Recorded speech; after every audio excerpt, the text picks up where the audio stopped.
अल्लाह मरकज, जिसकी अब इमारत पूरी टूटी हुई है, वहीं पर वो रहता था और यहीं पर उसका पूरा परिवार। अब जाए ना पूछे मुनीर से कि अपने परिवार को तो तुमने छिपा लिया, अपने सामने छिपा रखा है और वहाँ के कोर कमांडर्स वगैरह भी अब बंकर में छिपे हुए। ये सिर्फ प्रिसीजन के साथ एक चीज है कि हमने उनके जो इलेक्ट्रॉनिक वॉरफेयर हमने कितनी स्ट्रॉन्ग की होगी कि उनके जितने भी इलेक्ट्रॉनिक पिचिंग जो उनकी डिवाइसेस थी सबको स्प्रेस किया होगा ना, सबको स्प्रेस किया होगा, न्यूट्रल किया होगा।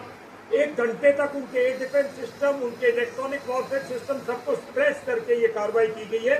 और वो प्रिसाइज कुछ ही देर में अपने दर्शकों को सुनाएंगे भी कि विदेश सचिव ने जो इस बाबत जानकारी दी तो उन्होंने क्या कुछ कहा था। विक्रम मिस्री ने भारत में सिर्फ आतंकी कैंपों को तबाह किया, आतंक के जिन 9 ठिकानों को वायुसेना ने निशाना बनाया उनमें बहावलपुर, मुरीद के सबसे बड़े अगर आप देखें तो यही है, गुलपुर, बिम्बर, चाकमरू, और एक एक ठिकाना भारत के नजरिए से उतना ही बड़ा था, चाहे वो कोटली, सियालकोट, मुजफ्फराबाद, इन तमाम जगहों पर हमने जैश से लेकर लश्कर-ए-तैयबा इन सब के आतंकी हेडक्वार्टर्स को नेस्तनाबूद किया है।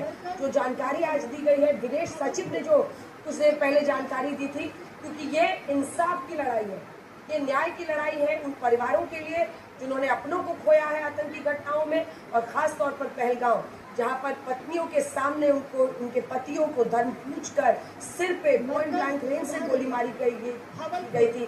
इसीलिए इसका नाम ऑपरेशन सिंदूर दिया गया। आइए आपको लिए चलते हैं, हमारे सहयोगी हमारे साथ हैं, जिसके बाद हम आपको सुनाएंगे विदेश सचिव ने कैसे जानकारी दी।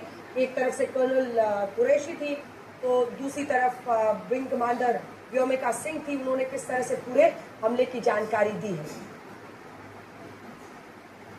यहाँ पर recruitment, training,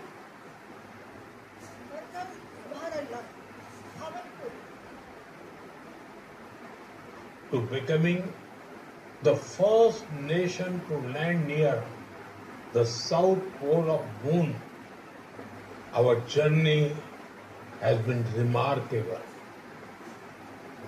Our rockets carry more than payloads.